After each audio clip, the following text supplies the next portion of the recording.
Hello and welcome to, or welcome back to TheSimplyCa. My name is Alana, and on this channel you are going to find both yoga fitness videos as well as human design lifestyle coaching and human design information.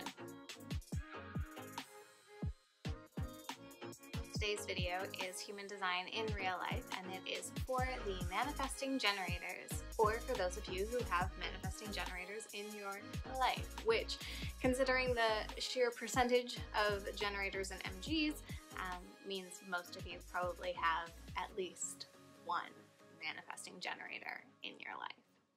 Although this is already defined in the energy types video, I do quickly want to highlight what a manifesting generator is. So initially, the first piece of the puzzle is that a manifesting generator has a defined sacral, which is the second center from the bottom of the human design chart. Now, what separates a manifesting generator from a generator is that a manifesting generator also, in addition to the defined sacral, has an energy center with a channel directly linked to the throat, as that's what creates the manifestor. Currently, an MG is the only hybrid in the entire human design system. So out of the 5 energy types right now, the MG is the only one that combines 2 types together. And to make it even more exciting, there are 2 types of manifesting generators. Go big or go home, right? So a generator is a defined sacral. A manifesting generator is a defined sacral and an energy center connected to the throat.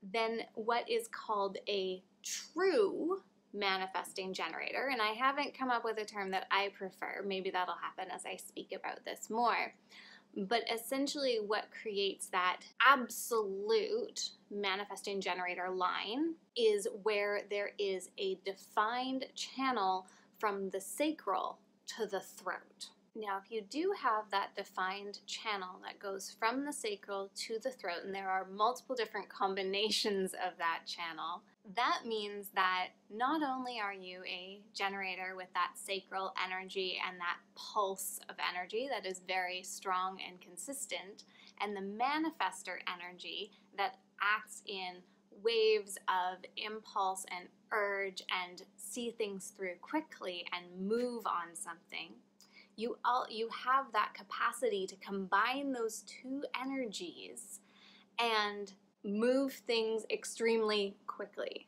like quicker than everyone else, because there's no obstruction. Now, one of the things I want to comment on here is that I'm going to be talking about my own personal experiences as being a true MG. I also want to highlight really quickly that I am a single definition true MG. So I don't just move fast. I move like really fast.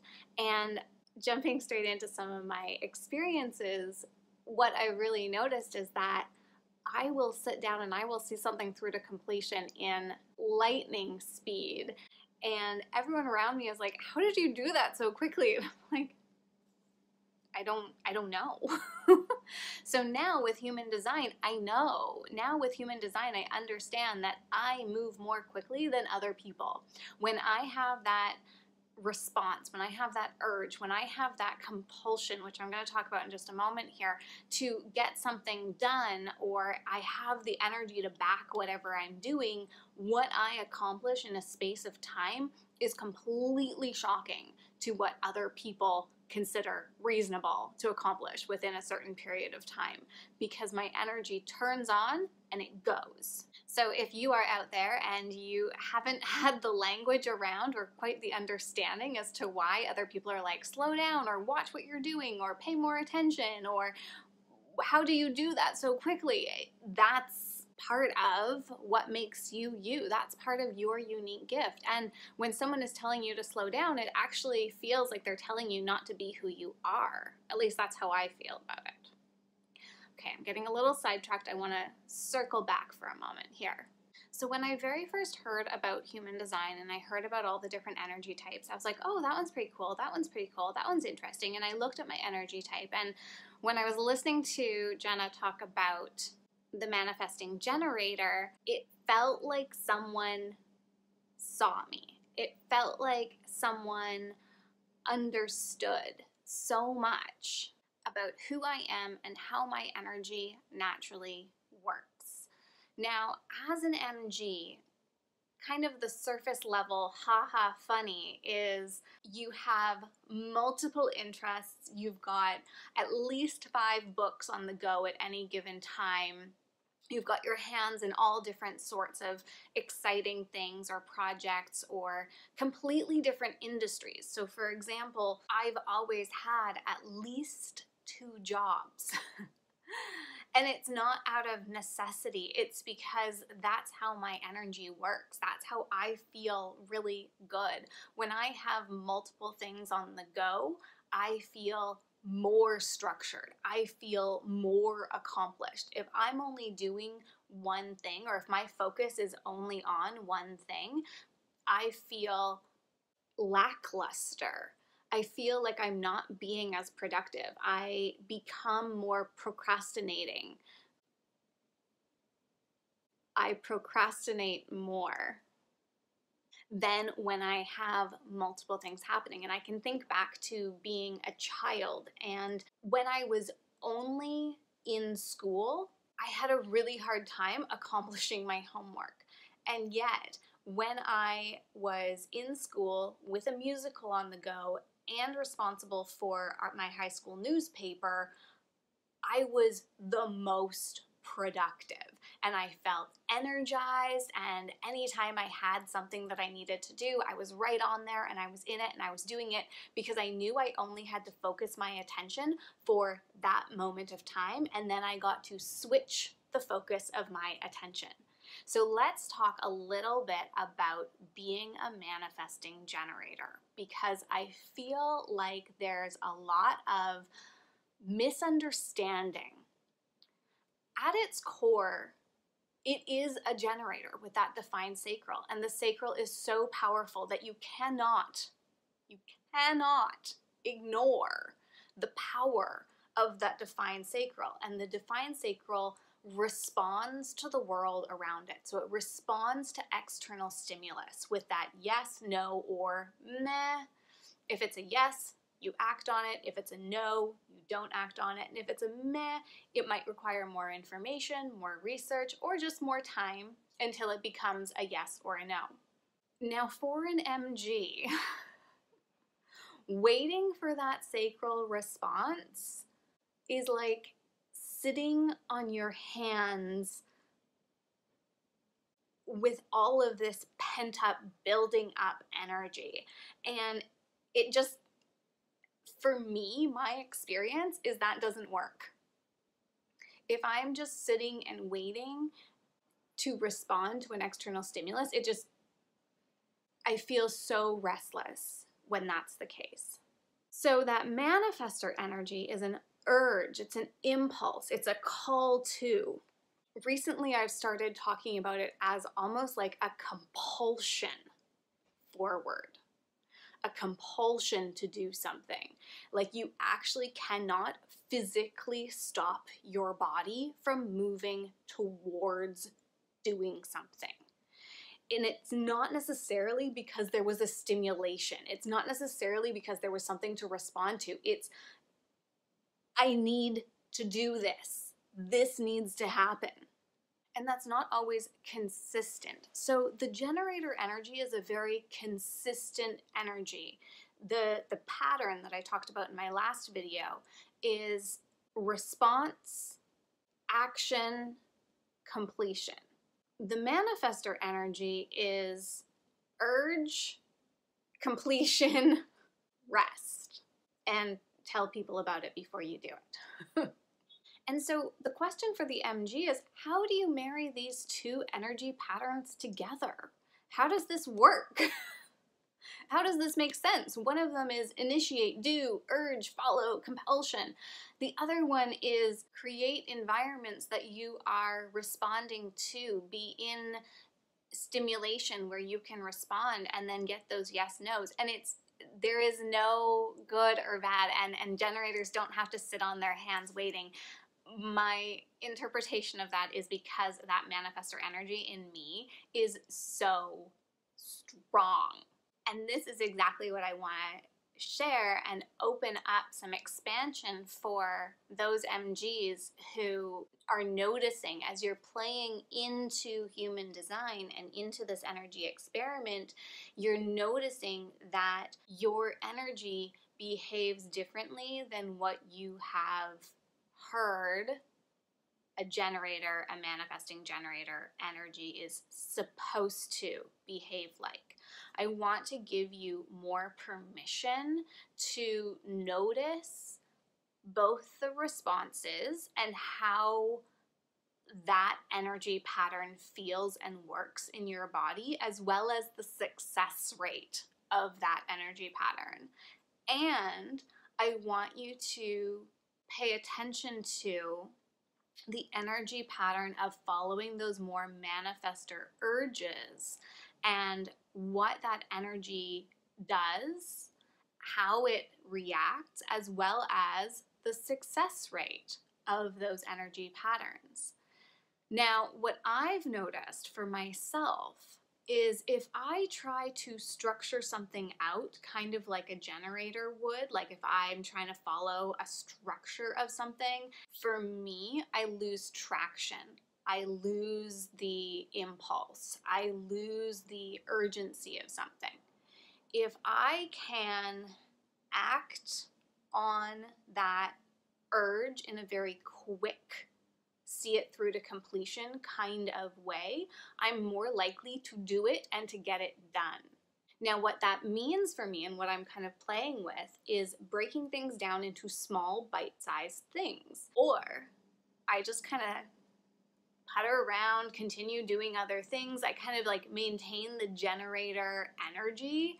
And then when the urge hits, when that compulsion hits, when that manifestor piece kicks in, I act and I wipe everything off of my slate and I focus in on the thing that that manifestor energy is urging me to do.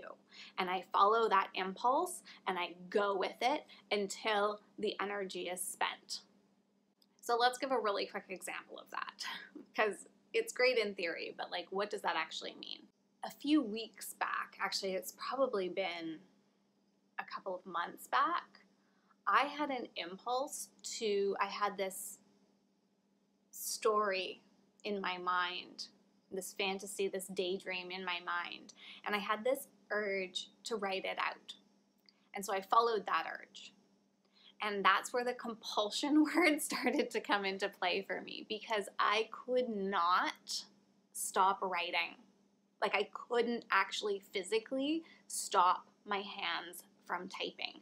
I would try to push my computer off to the side to do something else, and I would just like pull it right back and I would start typing again. Like it was a focused, clear urge, need to do this, to get this out on paper. And then I kind of got to a point in that where the storyline required a little bit more thinking, a little bit more puzzling together. And so I put it off to the side. And as I pushed it off to the side, I sort of had a little bit of an awareness of, I'll know the right time to pick this up again. And as I allowed these characters to hang out in my mind, I started to realize that one of the characters I really want to adjust a little bit. And so now I'm in this process of just allowing this to be, allowing this to settle, allowing this character to develop in a way that I know they need to be. And then I'll come straight back to it. And I know that when I come back to it, that turn on is there. And once I sit down and once I start typing again, it's going to come out. Versus that generator energy writes 10 pages a day. Consistent action. The manifestor energy turns on and then it turns off. Now again, I want to highlight neither one of these energies is good or bad. And the trick, the key for the manifesting generator is to acknowledge both energies. And what I really want to do with this video is to give those MGs out there the permission to honor that you actually have both energies. It's an integration of those two energies, and sometimes it's a generator energy, and sometimes it's a manifestor energy. And sometimes it is both of those energies combined. As a hybrid, there isn't a right or a wrong way. Notice how your energy flows. I mean, no matter what, there isn't a right or a wrong way, but really notice and highlight how your personal energy flows. Notice where you feel the strongest, the most empowered, the most you. Notice where you're feeling like you're trudging through really sticky mud. Don't worry about moving too quickly. You can get an editor for that. You can get an assistant for that. You can move the stuff over to somebody else. You can also train yourself. Like at work, I've trained myself to go back and to look at things. In my personal life, I spit it out there and I do it. One more little aside on that one more little story to illustrate that. When I was in university, I did an experiment with myself. I would always do my essays or my papers at like the bell. So 3 days before the paper was due is when I would crank it out, or whatever that was. And it was usually my first draft that I handed in to my teacher. And I'm a consistent like high B A student. I was a consistent high B A student. So this one day I was like, well, if I can get like a high B by not really doing it much, like not really overexerting myself, then I wonder what can happen if I put a little more effort into it and I review it and I actually edit through it. I got the same grade as I always did. I put so much more effort into that paper. I did so much more editing and I got the exact same grade that I would normally get. And so for my MGs who are told or who have heard that story that you need to slow down or you need to go back and you need to edit or you make mistakes, don't worry about it. Don't even worry about it. Use your energy the way that your energy flows. And that goes for all energy types. This whole experiment is getting to know your own self, your own energy, your own flow, your highest expression, and owning it, integrating it, empowering yourself to use your natural energy, talent, and gifts. You don't need to get all up in what other people are telling you. And even within the human design space, when someone gives you a this is the way it is for your energy type or for your definition or whatever that is, try it on. But don't take it as gospel. Don't take it as the word. For me, being an MG, sometimes I'm a generator. Sometimes I am a true manifestor. There is no generator energy happening. Sometimes I am a manifestor. And other times, I integrate the two of them. I merge that energy. So recognize and do what works best for you. And honor who you are and your energy.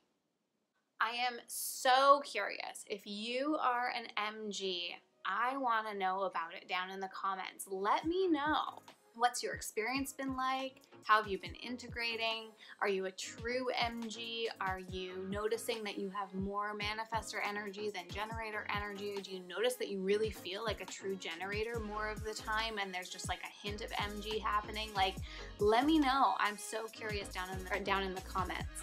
If you want to know more about your unique human design, you can also find information down in the description box about how to schedule a reading or an ongoing human design coaching relationship with me.